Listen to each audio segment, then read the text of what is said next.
ડભોઈ સરકારી બાબુઓની આળસ અને પ્રજાના જીવ પ્રત્યેની લાપરવાહીનો ઉત્તમ નમૂનો ડભોઈમાં જોવા મળી રહ્યો છે।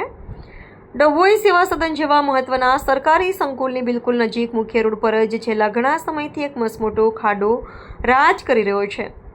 આ ખાડાને કારણે વાહન ચાલકો ભારે હાલાકીનો સામનો કરી રહ્યા છે, પરંતુ સરકારી કાગળો પર વિકાસ દોડાવતું તંત્ર વાસ્તવિકતામાં ઘોર નિંદ્રામાં પોડી ગયું હોય તેવું લાગી રહ્યું છે।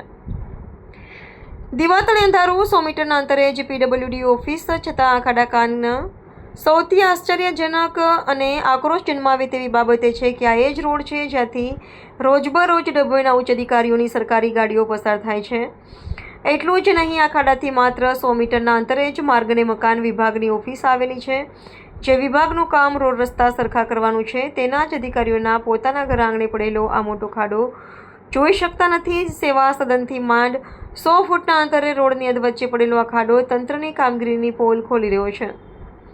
વાહન ચાલકો પરેશાન, અકસ્માતનો ભારે ભય। આ વ્યસ્ત રોડ પરથી દિવસ રાત સેંકડો વાહન ચાલકો પસાર થાય છે। રાત્રિના સમયે જોખમ। રાત્રે અંધારામાં ખાડો અચાનક સામે આવતા વાહન ચાલકો અટવાઈ જાય છે અને વાહન પરનો કાબુ ગુમાવી બેસે છે। નાના વાહનોને નુકસાન। ટુ વ્હીલર ચાલકો અવારનવાર અહીં સ્લીપ ખાઈ રહ્યા છે, જેના કારણે લોકોને નાની મોટી ઈજાઓ પણ થઈ રહી છે। વાહન ચાલકો રાહ જોઈ રહ્યા છે, ખાડો ક્યારે પૂરાશે।